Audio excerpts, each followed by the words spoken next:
Theo just finished showing me Handsome Devil, which I've never even heard before. I hadn't heard of it until like an hour and a half ago. Honestly, I really enjoyed that. That was a good film, to be honest. When did it come out? 2016. Yeah, for a film from 2016, it spoke a lot to me, I think. Because for firstly, the film was absolutely brilliant. I really enjoyed it. The story was good, strong, had a really good fluidity to it. Rounded off really nicely. A lot of characters that I enjoyed in the film. Simple setting, simple premise. But it that sort of lends itself to this type of movie. The music in the film was really good. I think having it be a crucial part to the film, I think really helped as well. Because I could talk about that for ages. But I think the thing that got to me most was like I said, I might be reading a bit too much into it, but a lot of the messages and themes that the film deals with. So I noted a few of them down here.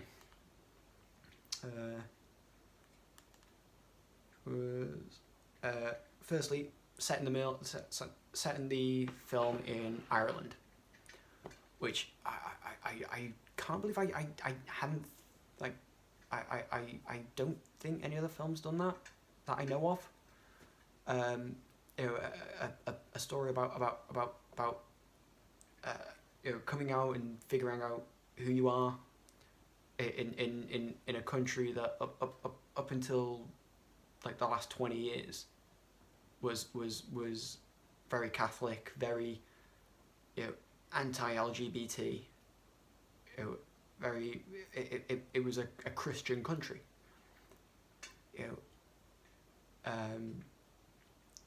So and only legalizing same-sex marriage in 2015. It really sticks home how much, like, it doesn't shy away from it. It plays it really well. Andrew Scott's character, for example, he's they don't go into it, but you get the sense that he's grown up in that Catholic mindset, where it's not okay to be open about who you are,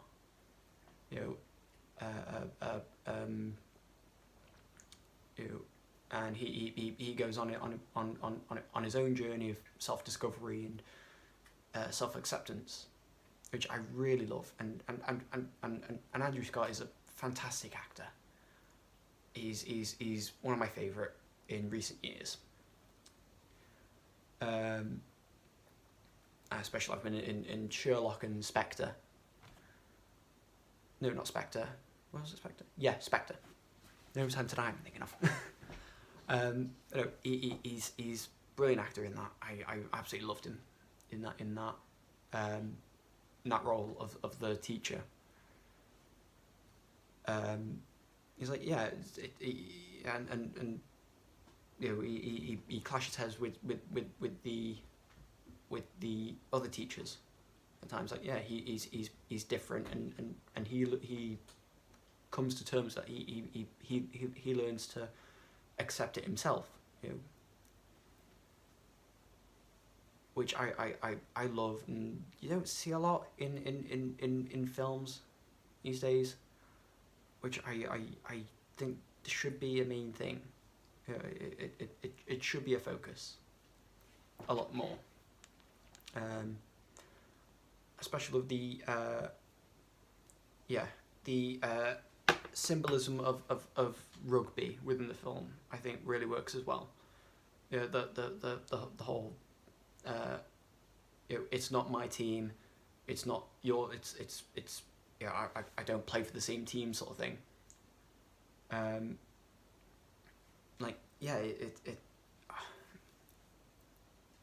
Very much like Heartstopper. It's a rugby. Rugby's used in the story really well, but I think it's used better in this film. Rugby's used a lot better in this film, I think, with having it be the metaphor for the team, really. Like how the characters like they in the end they say it's not my team, it's not your team, we are our team. It's you've there's no teams essentially. It's who you choose to play for, really. Which I love that message, because it's not hitting you over the head with it. It's very gently. The film allows you breathing room to get to grips with it. It's not pushed on you or forced on you. You figure it out. The rugby in this film also brings up a topic which I feel very strongly towards, which is homosexuality and homophobia in sports as a whole. Because it wasn't until this year, 2022, that the first football player in 25 years to come out as gay. A young 19-year-old lad for Blackpool Football Club, which it's something that doesn't get talked about a lot, even in like media, and it's a big thing, I think, personally.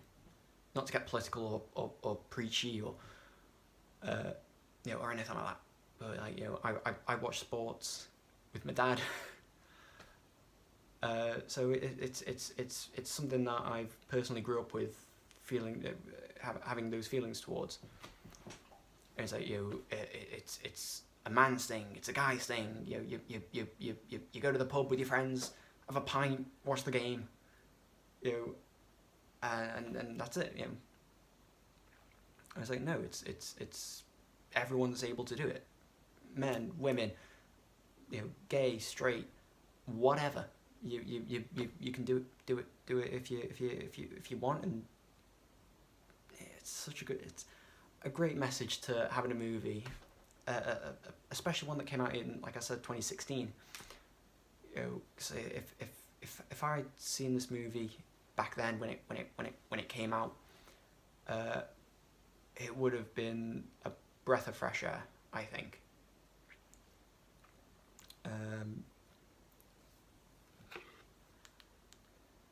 What else did I write in the notes? Toxic masculinity, another thing I wrote.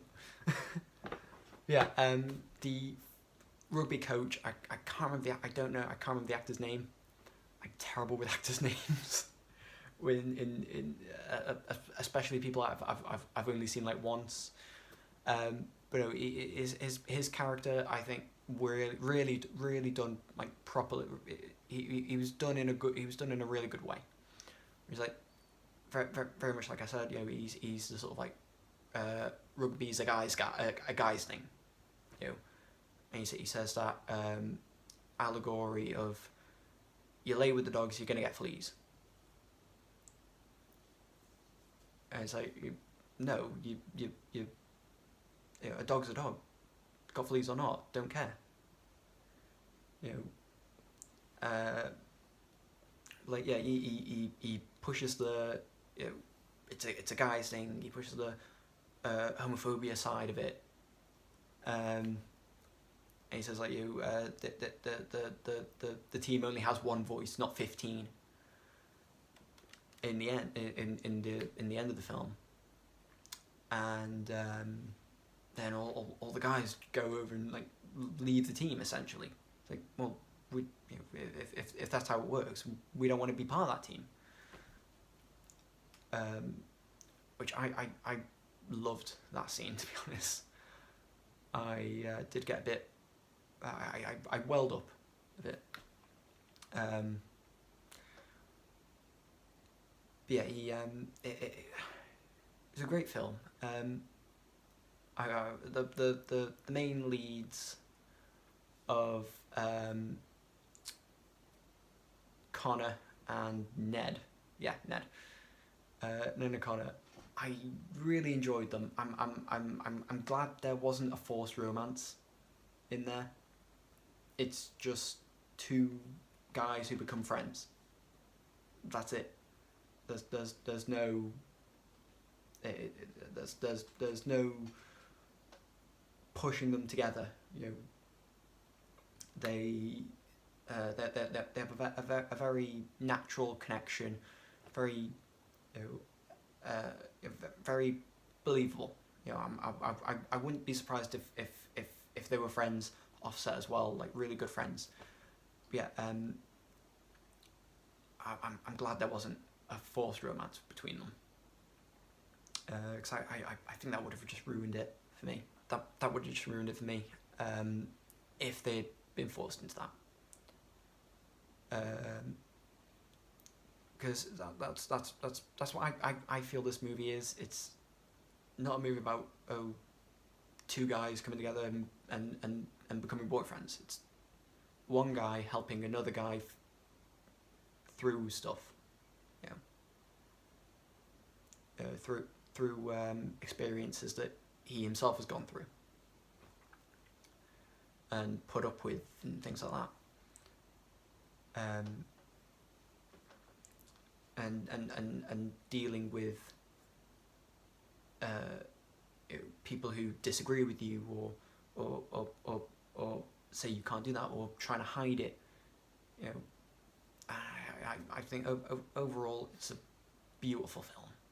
I'd say if you haven't watched it and you're and you're interested in LGBT community, definitely go check it out, because it sums up a lot of struggles that people have with it.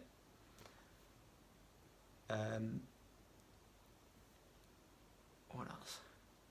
Yeah, I'd say overall, I'd give this movie a solid 9 out of 10. The only reason being that there was a scene in the film which I felt was edited wrong, where I think it should have been 2 scenes swapped around. I only felt that I only felt that in the one scene though. It's like it just sort of pulled me out of it a bit.